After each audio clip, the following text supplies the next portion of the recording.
The terms of reference given to the judge were to inquire into the negligence, irregularities and lacuna in planning, designing and construction of Medigadda, Annaram and Sundilla barrages. To inquire into the manner of award and execution of contract, including but not limited to deviations in the contract and following of a strict financial discipline in the execution of such contract. To inquire into the negligence and lacuna in operation and maintenance of 3 barrages by the agencies concerned and the department, thereby leading to major damage to the structure. To inquire into the quality control and monitoring aspects, negligence and other malpractices by the agencies to contractors and department.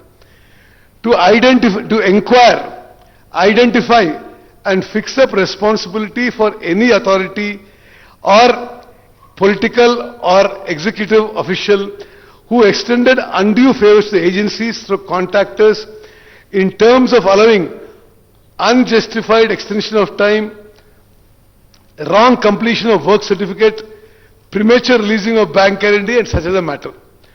The commission shall fix responsibilities for the lapses identified by during its inquiry into the above matters and financial implications on the lapses identified.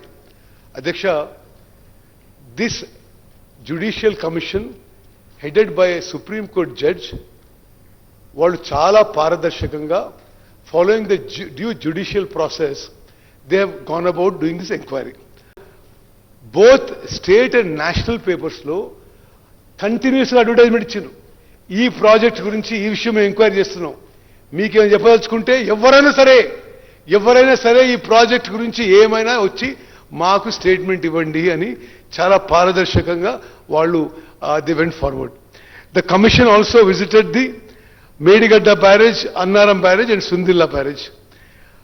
Pursuant to such public notice, affidavits have been filed by nearly 110 members, including general public, NGOs and officials. Total number of people examined was 119, including the then Chief Minister Shri K. Chandrasekhar Rao Garu, then Irrigation Minister Shri T. Harish Rao Garu, then Finance Minister Shri Etal Rajendra Garu. After giving everybody a fair chance, giving a fair inquiry, a transparent inquiry, the Commission of Inquiry submitted report on 31st July to the government. Our government, on receiving the report, immediately formed a committee of 3 senior IAS officers to study the Commission's report and submit a summary to the Cabinet.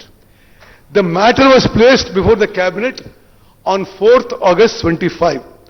The Cabinet has resolved, దయచేసి ఈ సభలో ఉన్న సభ్యులందరూ గమనించాలి, రాష్ట్ర ప్రజలు గమనించాలి, అసలు మేము ఏమాత్రం కక్ష సాధింపు ధోరణితో పోలేదు. ఒక పారదర్శకంగా నిజం తెలవాలని ధోరణితో ముందుకు పోయినాము.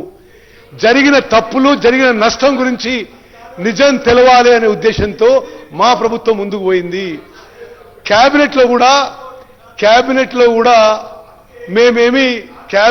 కూడా ఈ కమిషన్ రిపోర్ట్లో వెంటనే చర్యలపై ఏమీ మాట్లాడకుండా మరి క్యాబినెట్లో డిస్కషన్ చేసి ఆ తర్వాత ఇది శాసనసభలో ఈ కమిషన్ రిపోర్ట్ పెట్టి శాసనసభలో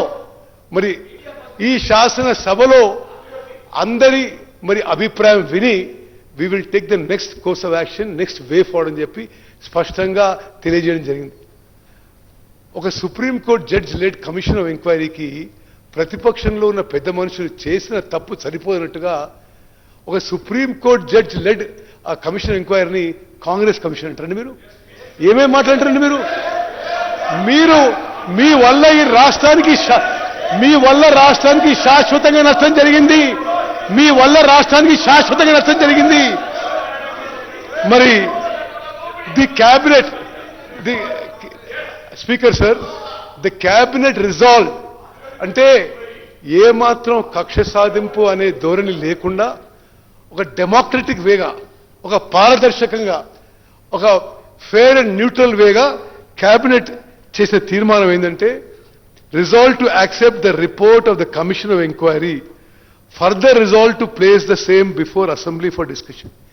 మేమేమో పూర్తి రిపోర్టు అసెంబ్లీలో పెట్టి చర్చించాలంటే ఈ పెద్ద మనుషులు కోర్టుకు పోయి ఆ రిపోర్టు మీద స్టే అడిగినరు, అసెంబ్లీలో రిపోర్ట్ పెట్టదని అడిగిందని చెప్తే మరి ఎవరు దాచిపెడుతుందో ఒక్కసారి మీరు ఆలోచించాలి.